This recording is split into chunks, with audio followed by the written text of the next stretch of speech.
높여드립니다. 모두 자리에서 일어나셔서 하나님께 다 함께 예배하시겠습니다.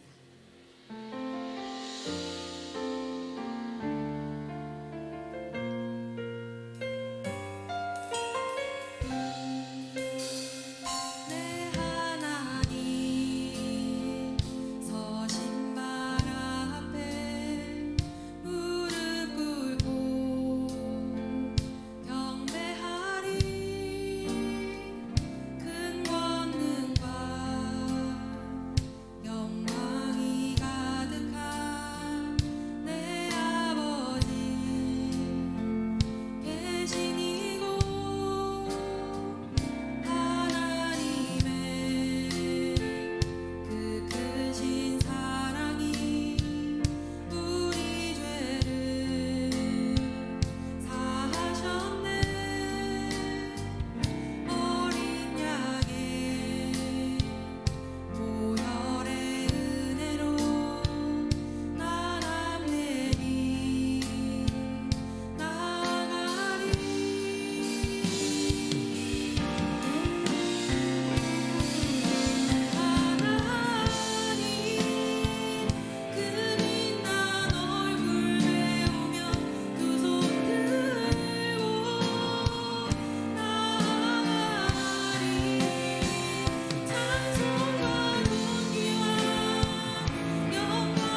찬양 이어나가겠습니다.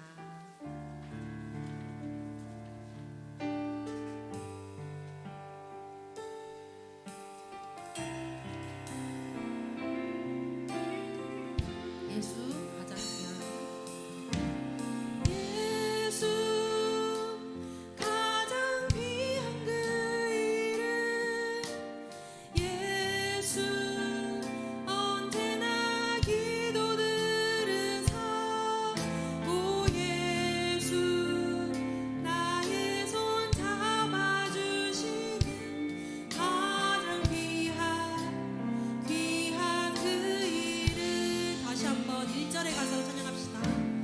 예수 가장 귀한 그 이름 예수 언제나 기도 들으사 오 예수 나의 손 잡아주시는 가장 귀한 그 이름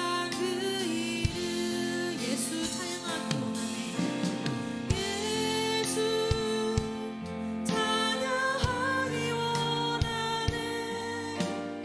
예수 처음과 나중 되시는 오 예수 날 위해 고통 당하신 가장 귀한 그 이름 다시 한번 1절의 가사로 찬양합시다. 예수 가장 귀한 그 이름 예수 언제나 기도 들으사 오 예수 나의 손 잡아주시는 가장 귀한 그 이름 다시 한번 예수 가장 귀한 그 이름 예수 가장 귀한 그 이름 예수 언제나 기도 들으사 오 예수 나의 손 잡아주시는 가장 귀한 그 이름 예수 찬양하기 원하네. 예수 찬양하기 원하네. 예수 처음과 나중 되시는 오 예수 날 위해 고통 당하신 가장 귀한 그 이름 목소리로 찬양하겠습니다. 예수 왕의 왕이 되신 주 예수 당신의 끝없는 사랑 오 예수 목소리 높여 찬양해 가장 귀한 그 이름 주님 큰 영광 받으소서. 주님 큰 영광 받으소서. 홀로 찬양 받으소서.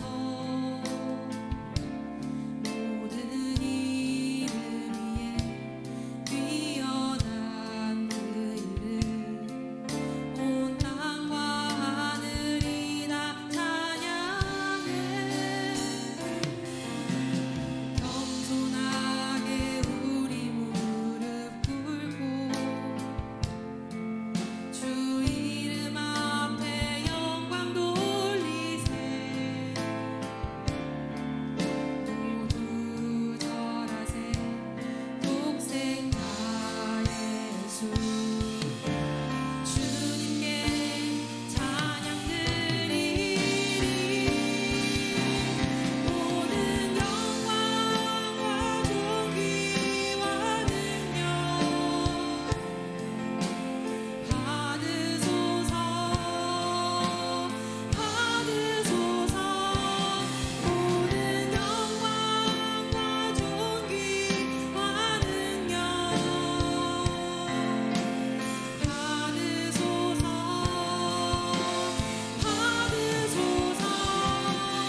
하나님의 자녀로 살게 하셨습니다.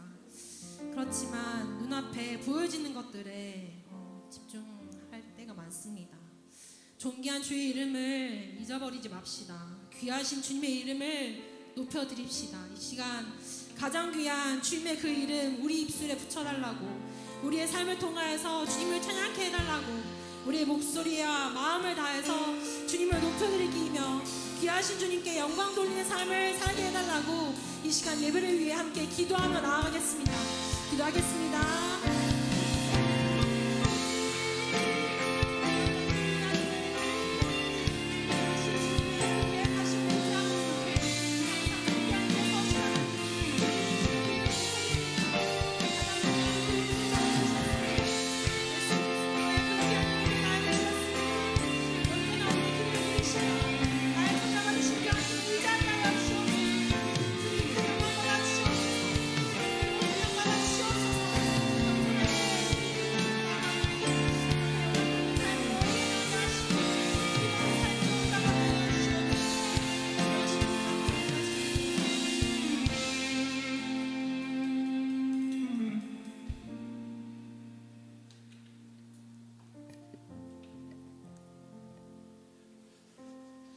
하나님 아버지, 오늘도 우리를 예배의 자리로 불러주셔서 감사합니다.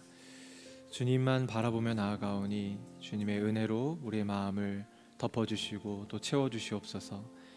주님, 우리가 매 순간 넘어지는 존재임을 고백합니다. 우리의 연약함을 불쌍히 여겨주시고 다시 한번 주님의 보혈을 의지하며 나아가오니 주님의 보혈로 나를 깨끗하게 씻어주시옵소서. 예배를 드리는 우리의 마음이 주님으로 채워지고 주님의 그 사랑으로 가득 넘칠 수 있도록 주님 함께하여 주시옵소서. 또 말씀 속에서도 주님을 만나게 하여 주시옵소서. 예수님의 이름으로 기도합니다. 아멘. 네, 3부 예배 나오신 여러분들 환영하고 축복합니다. 우리 좌우 옆 사람에게 선포하도록 하겠습니다. 그리스도의 담대한 증인이 되십시오. 네, 우리 손을 뻗어서 함께 축복하며 나아가도록 하겠습니다.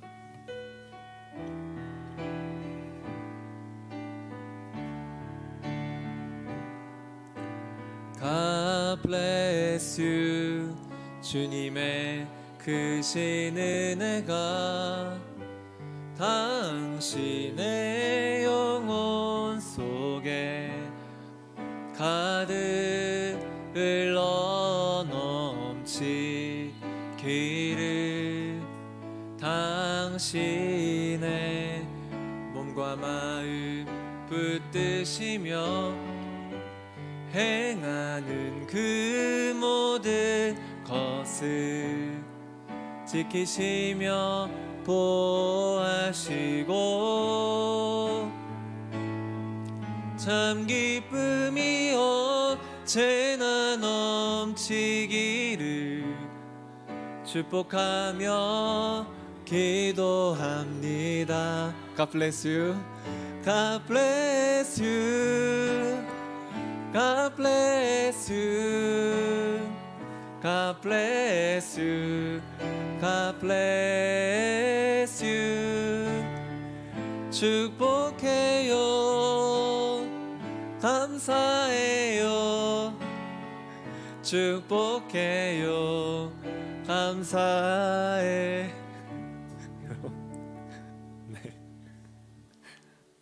네. 보기가 너무 좋네요. 우리 같이 말씀 보도록 하겠습니다.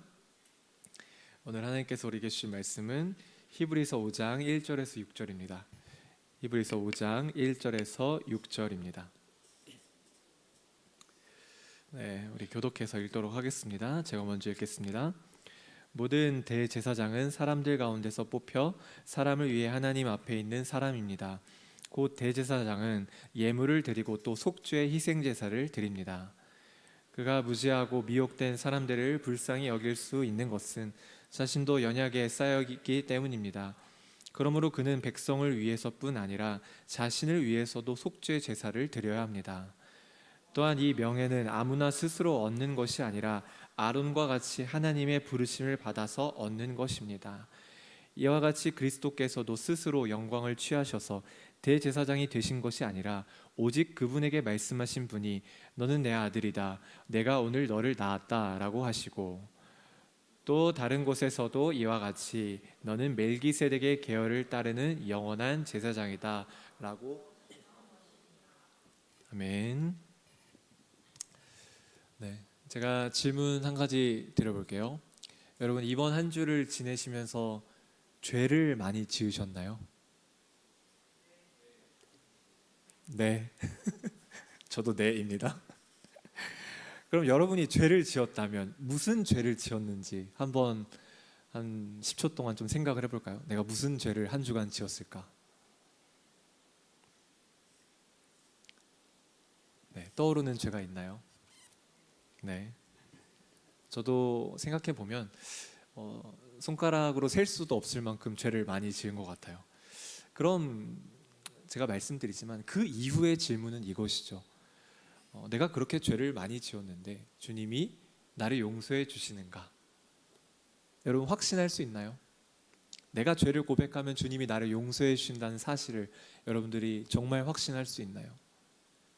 내가 뒤에서 혹은 속으로 사람들을 험담하고 미워하고 욕한 죄, 음란한 죄, 거짓말한 죄, 시기하고 질투한 죄, 내가 다른 사람들보다 더 우월하다고 생각한 죄, 내가 저 사람보다는 더 낫지라고 생각한 죄, 또 매번 반복해서 짓는 죄. 혹시나 나는 그런 죄를 짓지 않는다고 생각하는 분이 계신가요? 그것도 교만의 죄를 사실 짓고 있는 것이라고 볼 수 있는 것이죠. 제가 무슨 말 하고 싶은 걸까요? 그 누구도 깨끗할 수가 없다는 거예요. 즉, 이런 죄를 일주일에 수도 없이 많이 짓는데, 그리고 이번 주를 지내면서도 지을 것 같은데, 내가 정말 용서받을 수 있는 존재인가? 그것을 여러분들이 고민해 보셔야 한다는 거예요. 그런데 우리는 그런 고민을 사실 잘 안 하죠. 왜요? 죄를 꺼내서 보는 게 두려운 거예요. 하나님이 나를 미워할까 봐, 내 죄를 보면 하나님이 나를 싫어할까 봐, 또 내 스스로의 모습도 어떤가요? 이렇게 죄 짓고 교회에 나오는 내 모습이 가증스럽고 뻔뻔하다고 생각할 때가 있는 거예요. 즉, 나 스스로가 사랑스럽지 않다고 생각하는 것이죠. 그럼 왜 우리가 이렇게 느끼는 걸까요? 용서가 내 안에서 작용되고 있지 않기 때문이에요. 자, 1절을 다시 한번 볼까요? 1절 같이 한번 읽어보겠습니다. 시작. 모든 대제사장은 사람들 가운데서 뽑혀 사람을 위해 하나님 앞에 있는 사람입니다. 곧 대제사장은 예물을 드리고 또 속죄의 희생제사를 드립니다. 자, 1절의 내용을 보면 어떤가요? 너무 당연한 내용이죠. 대제사장은 하나님이 선택하셨다. 대제사장은 속죄의 희생제물을 드린다. 그럼 왜 이 내용을 적었을까요? 마음에 한 번 더 새기라는 것이죠. 왜 마음에 새기나요? 여러분, 저번 주 내용에서 예수님이 누구라고 했나요? 예수님은 대제사장이시다라고 제가 말씀드렸어요. 즉, 너희들이 믿는 예수님은 대제사장이라는 것을 강조하는 것이죠. 여러분, 대제사장이 무엇을 하나요? 속죄의 희생제사를 드린다. 여러분, 속죄가 뭔가요? 어떤 사람이 지은 죄에 대해 그 대가를 치르고 속량을 받는 거예요. 그런데 예수님이 어떻게 하셨다고 하나요? 속죄의 희생제사를 드리셨다. 더 나아가서 어떤가요? 속죄물 그 자체가 되셨다. 그럼 왜 우리를 위해 속죄를 하셨나요?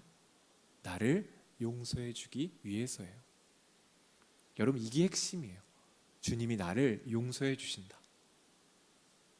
여러분, 사람들이 왜 교회를 다니면서도 자유하지 못할까요? 용서가 걸려있기 때문이에요. 제가 예전에도 한번 말씀드린 적이 있어요. 리안 페인이라는 학자가 하나님의 치유를 받지 못하는 3가지 장애물이 있다고 말했어요. 첫 번째는 하나님의 용서하심을 받지 못하는 거, 두 번째는 누군가를 용서하지 못하는 거, 세 번째는 자기를 용서하지 못하는 거. 다 무엇과 관련되어 있나요? 용서와 관련되어 있어요. 즉, 우리는 이 3가지에 다 걸려 있는 것이죠. 내가 하나님의 용서를 받아도 내가 누군가를 용서하지 못할 수도 있는 것이고, 내가 다른 사람은 용서해도 나 스스로는 용서를 못할 수 있는 것이죠. 그런데 결국 이 세 가지는 어디에서 해결할 수 있는 건가요? 십자가 앞에서. 왜요? 예수님이 속죄하셨기 때문에. 여러분이 더 건강해지기 위해서는 이런 과정이 필요한 거예요. 여러분 한 주간 지은 죄를 고백하면 어떻게 되나요? 주님이 용서해 주시는 거예요. 또 죄를 지으면요, 또 용서해 주시는 거예요. 그런데 내 생각으로는 말이 안 되죠. 이해할 수 없죠. 왜요?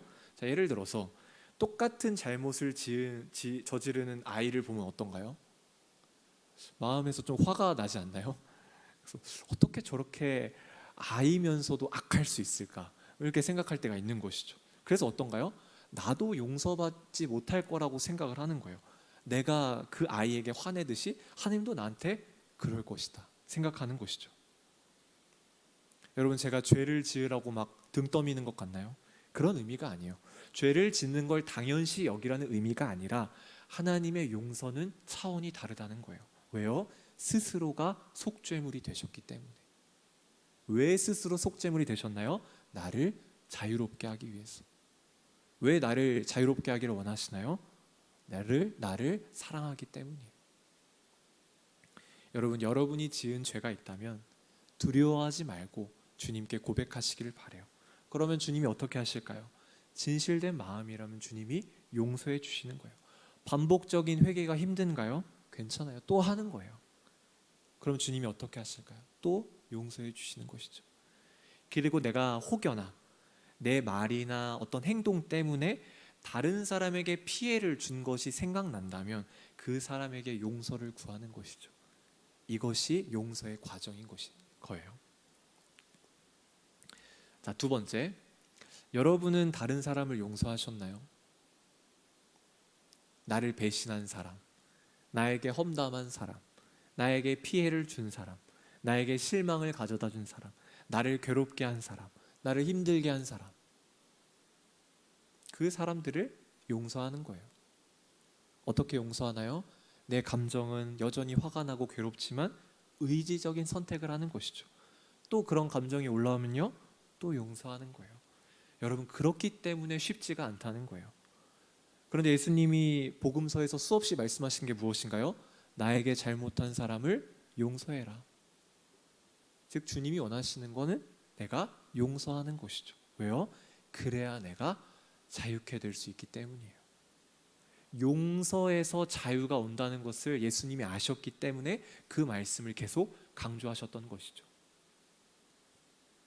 자, 세 번째, 나 자신을 용서하는 것. 여러분, 제가 말씀드렸죠? 여러분은 스스로를 좋아하고 사랑하시나요? 나르시즘적인 사랑이 아니라 진짜 나를 용납하고 계신가요? 나는 괜찮은 존재, 나는 사랑받을 만한 존재, 나는 충분한 존재, 나는 실수해도 틀려도 괜찮은 존재, 그런 존재로 스스로를 받아들이고 계신가요? 그것을 받아들이는 연습을 하는 거예요. 그런데 그게 쉽지가 않죠. 왜요? 우리는 스스로를 너무 채찍질하면서 살아왔기 때문이에요. 제가 이렇게 말해도 제가 이런 부분들도 자주 얘기했었죠. 근데 언제 그랬냐는 듯이 또 나를 미워하고 있는 내 모습을 발견하게 되는 것이죠. 그러나 여러분, 주님이 나를 용납해 주세요. 그렇기 때문에 여러분도 스스로를 용서해 주고 용납해 주는 거예요. 받아주는 거예요. 사랑해 주는 거예요. 그럴 때 내 인생이 더 건강해질 수 있는 것이죠. 어떻게 그런 존재가 될 수 있을까요? 예수님이 나를 받아주시기 때문이에요. 이런 내 모습도 주님이 사랑해 주시기 때문이에요. 그렇기 때문에 여러분, 스스로를 몰아세우지 말고 스스로를 안아주고 따뜻하게 대해주시길 바라요. 제가 열심히 길게 설명했죠. 왜 이렇게 설명했을까요? 용서를 여러분들이 선택하면서 살아야 한다고 말씀드리는 거예요. 왜요? 예수님이 그것을 위해 죽으셨기 때문이에요. 자, 2절 3절을 볼까요? 2절 3절 같이 한번 읽어보겠습니다. 시작. 그가 무지하고 미혹된 사람들을 불쌍히 여길 수 있는 것은 자신도 연약에 쌓여있기 때문입니다. 그러므로 그는 백성을 위해서뿐 아니라 자신을 위해서도 속죄 제사를 드려야 합니다. 자, 무슨 말을 하고 싶은 거예요? 대제사장도 똑같은 사람이다. 그렇기 때문에 자신을 위해서도 희생, 속죄 제사를 드려야 한다. 그런데 예수님은 어떤가요? 죄가 없으시기 때문에 속죄 제사를 드릴 필요가 없는 것이죠. 그래서 어떻게 하셨나요? 모든 인류를 위해 또 나를 위해 속죄 제사를 드리신 것이죠. 즉 인간인 대제사장과 예수님은 차원이 다른 분이다. 그렇기 때문에 예수님을 끝까지 믿어야 한다라고 강조하고 있는 거예요. 자, 그러면서 말하는 거예요. 자, 5절을 볼까요? 5절. 이것도 같이 한번 읽어보겠습니다. 시작. 이와 같이 그리스도께서도 스스로 영광을 취하셔서 대제사장이 되신 것이 아니라 오직 그분에게 말씀하시는 분이 너는 내 아들이다. 내가 오늘 너를 낳았다. 라고 하시고. 자, 예수님이 스스로 대제사장이 된 것이 아니라 누가 선택한 거예요? 하나님이 선택하셨다. 그런데 선택될 때 말씀하신 내용이 무엇인가요? 너는 내 아들이다. 여러분, 예수님의 존재도 하나님 앞에서는 아들이에요. 하나님이 처음 예수님을 부르실 때 너는 왕이다, 너는 리더다, 너는 사명자다, 너는 사역자다 이렇게 부르셨나요? 아니죠. 아들이라고 부르신 거예요. 왜요? 그게 가장 근본되는 부르심이기 때문이에요. 그렇다면 우리는 어떨까요? 우리도 똑같은 것이죠. 주님이 나를 아들과 딸로 부르시는 거예요. 물론 우리에게 할 일이 있죠. 리더도 하고 사명자도 되고 다 맞는 말이에요. 그러나 더 중요한 것은 내가 아들과 딸이라는 사실인 것이죠. 예수님도 사역을 시작하기 전에 그 부르심을 듣고 공생애를 시작하셨어요. 즉 자녀됨이 중요한 것이다. 여러분, 어떤 순간이 와도 내가 자녀라는 사실은 취소되지 않아요. 저는 예전에 오랫동안 고민한 내용이 있어요. 이렇게 맨날 죄 지으면서 살다가는 하나님이 나를 아들이라고 안 불러줄 수도 있겠다. 나를 좀 버리실 수도 있겠다. 혹시 그렇게 생각하시는 분이 있으신가요? 그런데 내가 도저히 회복 불가 상태라고 생각하는 그런 순간에, 또 내 의지도 다 잃었다고 생각하는 그런 순간에, 그때 주님이 찾아와 주셨어요. 왜 찾아와 주셨을까요? 저도 모르겠어요. 그래서 제가 물었어요. 하나님, 저는 이제 답이 없는데요. 저는 이제 아무런 소망도 없고 너무 지쳤습니다. 그런데 주님이 뭐라고 하셨을까요? 그래도 너는 내 아들이다. 여러분, 하나님은 나를 포기하지 않으세요. 혹시나 저처럼 그런 생각을 가지고 계신 분이 있나요? 지금은 그렇지 않아도 앞으로 힘들고 어려운 순간이 찾아왔을 때 이것을 꼭 기억하는 거예요. 하나님은 나를 사랑하신다. 여전히 나를 아들과 딸로 불러주신다. 내가 실패해도, 내가 절망해도, 내가 넘어져도 내가 아들과 딸이라는 사실은 절대로 변하지 않는 것이죠. 이게 내 마음속에 있어야만이 내가 자녀됨을 누리면서 살 수 있는 거예요. 여러분이 자녀라는 사실을 꼭 기억하시길 바라요. 자, 6절을 볼까요? 6절 같이 한번 읽어보겠습니다. 시작. 또 다른 곳에서도 이와 같이 너는 멜기세덱의 계율을 따르는 영원한 제사장이다 라고 하셨던 것입니다. 자, 예수님이 아들이라고 먼저 부르심을 받고 그런 다음에 어떤 직책으로 부름을 받나요? 멜기세덱의 계율을 따르는 영원한 제사장이다. 여러분, 멜기세덱이 누구인가요? 구약에서 아브라함을 축복하는 제사장이자 왕이에요. 그럼 왜 예수님을 멜기세덱의 계열이라고 말했을까요? 멜기세덱이 그리스도를 상징하기 때문이에요. 여러분, 이 당시의 독자들이 유대인들이라고 말씀드렸죠. 즉 율법으로 다시 돌아가려는 사람들이에요. 무슨 말이에요? 율법을 지켜야 구원이 있다. 그런데 율법의 영향을 받지 않은 제사장은 멜기세덱밖에 없어요. 왜요? 아브라함 시대이기 때문에. 그런데 다른 제사장들은 어떤가요? 율법의 영향을 받은 것이죠. 그런데 예수님은 어떤가요? 율법에 매여 계신 분이 아닌 것이죠. 그런 의미에서 멜기세덱과 똑같다고 말하고 있는 거예요. 여러분, 율법은 어떤가요? 소와 양을 잡고 그런 모든 과정을 거쳐야 내 죄가 해결되는 것이죠. 그런데 예수님은 어떤 거예요? 그분의 보혈로 단 한 번의 속죄를 이루셨다. 자, 그 내용이 7장 27절에 나와 있어요. 자, 같이 한번 읽어보겠습니다. 시작. 그분은 다른 제사장들처럼 먼저 자신의 죄를 위해 그 다음에 그 백성들의 죄를 위해 날마다 제사를 드릴 필요가 없습니다. 이는 그분이 자신을 들여 단번에 이 일을 이루셨기 때문입니다. 즉 무슨 말이에요? 한 번에 우리의 모든 죄를 담당하셨다. 그러니까 다시 율법으로 돌아가지 말아라 라고 권면하고 있는 거예요. 여러분, 중요한 건 뭘까요? 행위로 구원을 얻는 게 아닌 거예요. 무엇으로 얻는 건가요? 은혜로 얻는 것이죠. 물론 그렇다고 막살라는 의미는 아니에요. 내가 하나님을 바라보며 하나님과 붙어 있으려는 노력이 필요하죠. 그러나 행위 그 자체가 구원의 척도가 되지 않는다는 거예요. 구원은 은혜로 받는 것이죠. 아까 말했던 용서도 어떤가요? 내가 잘해서 용서받나요? 아니죠. 은혜로 용서받는 거예요. 그러나 그 은혜를 잊어버리면 내가 내 힘으로 살아가려고 하는 것이고 예수님을 의지하지 않으려고 하는 것이죠. 그렇기 때문에 언제든지 또 무엇을 하든지 주님을 기억하시길 바라요. 그게 우리가 할 일이에요.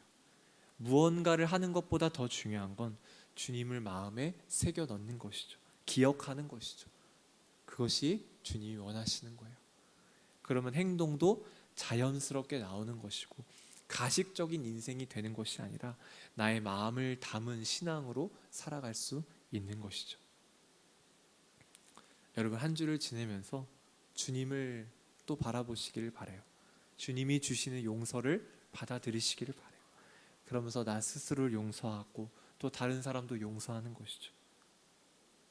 여러분, 그렇게 한 주를 살면서 우리가 용서를 받고 또 용서를 하는 그런 여러분들이 되기를 소망합니다. 우리 함께 찬양하며 나아갈까요? 네, 우리 가사를 생각하면서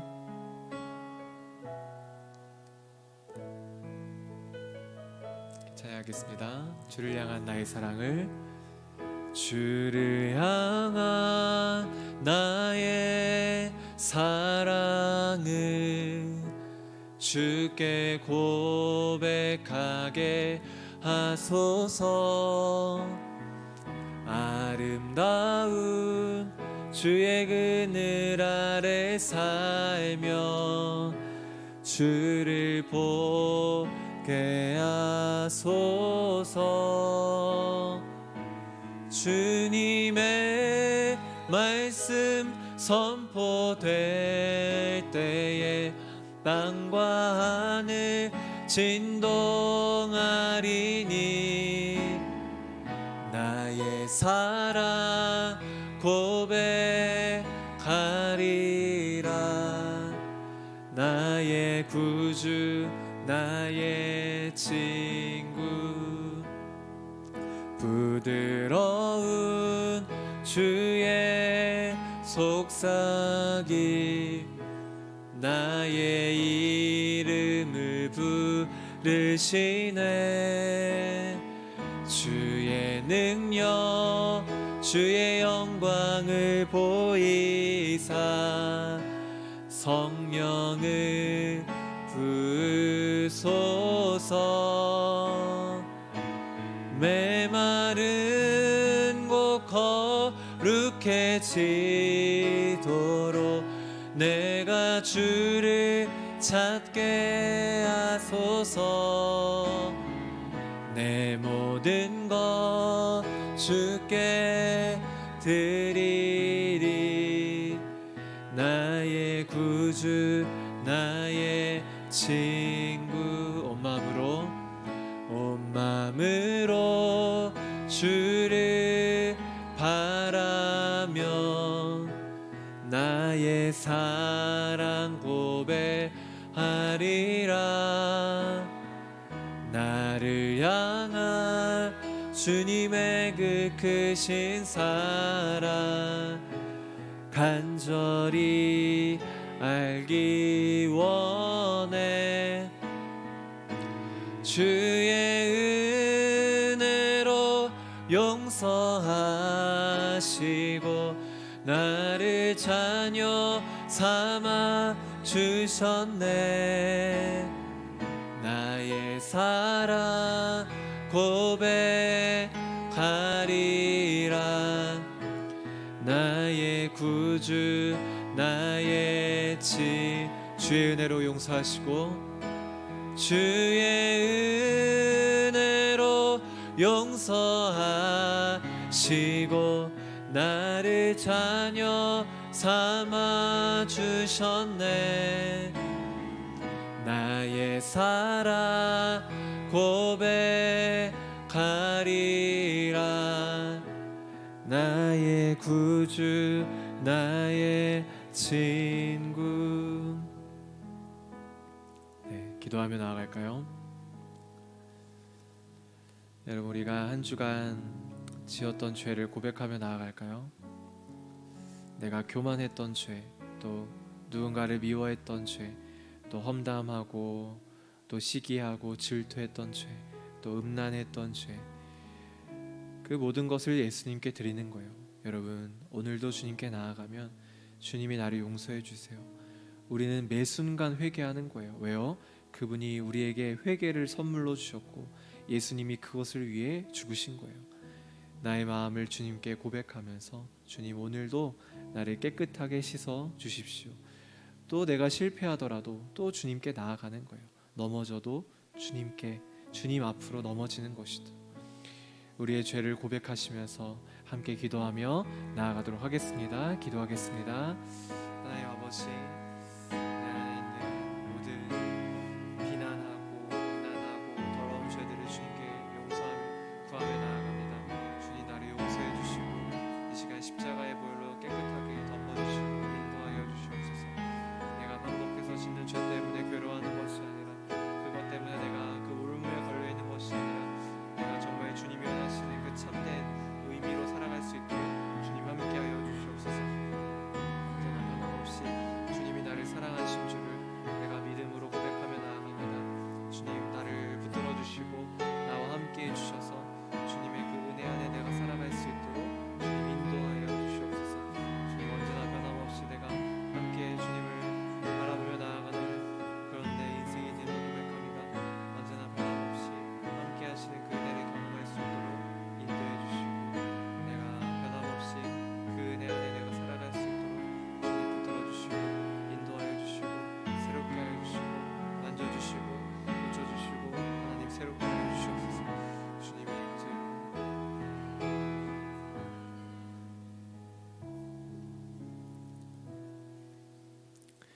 하나님, 내가 지었던 죄를 고백하며 나아갑니다. 주님의 보혈로 씻어주시고 주님이 나를 용서해 주셨음을 믿음으로 받아들입니다. 나 스스로를 용서하고 또 다른 사람을 용서하고 주님이 주신 용서를 받으며 참된 자유를 누리며 살아가는 우리들이 될 수 있도록 인도하여 주시옵소서. 예수님의 이름으로 기도합니다. 아멘.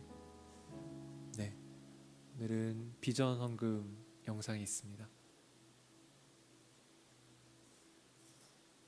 행갈에 네네.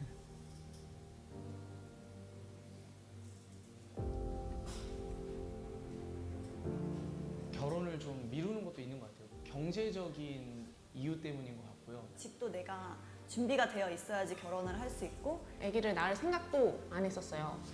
그리고 친언니가 애가 2명이 있는데 너무 힘들어하고 나 지금 당장 내 다음 달 카드값도 힘든데 어떻게 결혼을 하고 아기를 낳지? 여자한테도 큰 중압감이 있는데 형제들한테는 더 큰 중압감이 올 거라고 생각해요.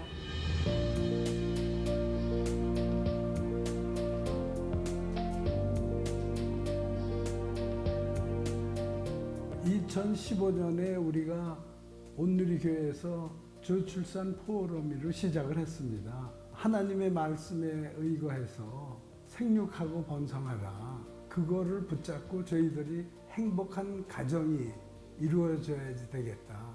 그거를 하기 위해서는 연애도 하고 결혼도 하고 출산 장려를 해서 공동 육아를 실천해야 한다는 실천 과제를 세우고 있습니다. 이를 위해 교회 청년들을 위한 행가래를 만들었습니다.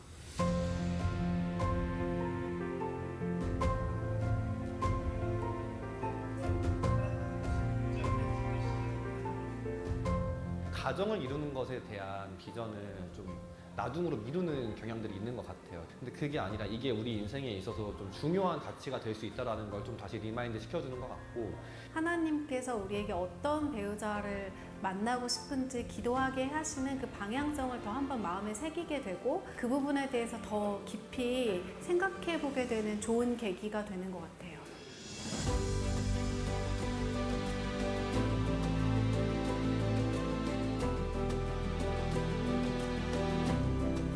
결혼이란 게 내 뜻대로 내가 돈 있다고 능력 있다고 그리고 뭔가 준비되었다고 할 수 있는 게 아니라 결혼은 하나님의 계획 안에 있다. 가정은 하나님의 계획 안에 있다라는 걸 좀 보여주신 것 같았어요.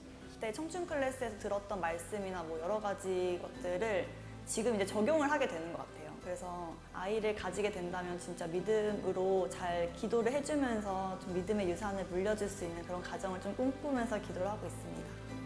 대한민국의 최대 위기는 저출산의 위기입니다.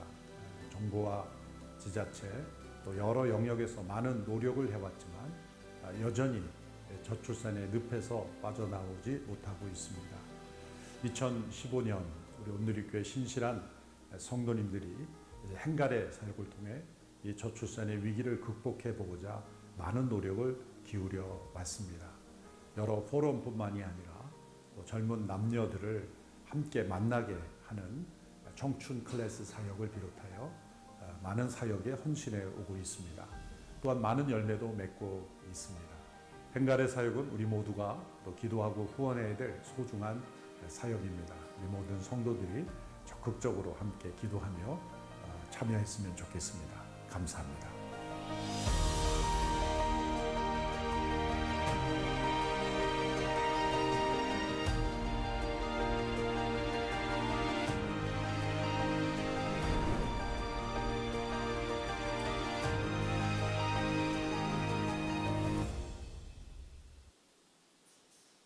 자리에 일어나서 봉헌 찬양하도록 하겠습니다.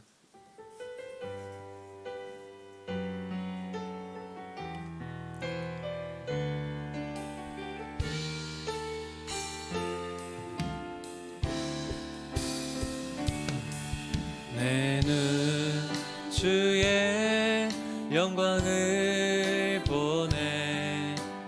우리 가운데 계신 주님, 그 빛난 영광 온 하늘 덮고 그 찬송 온 땅 가득해. 내 눈 주의 영광을 보네. 찬송 가운데 서신 주님, 주님의 얼굴은 온 세상 향하네. 권능의 팔을 드셨네. 주의 영광 이곳에 가득해.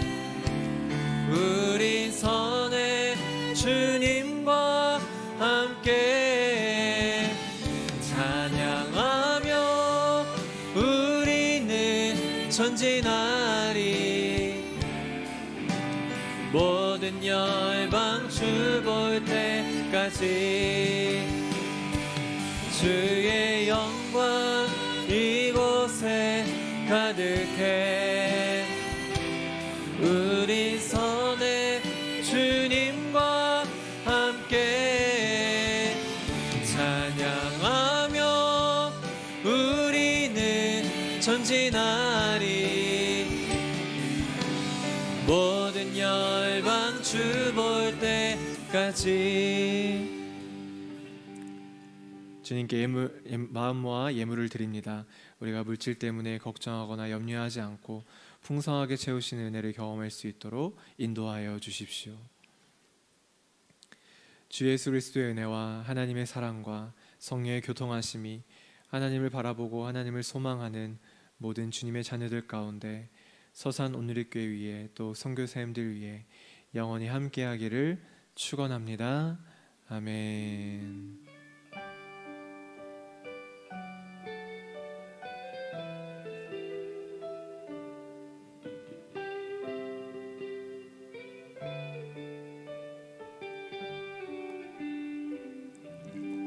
예배를 마쳤습니다.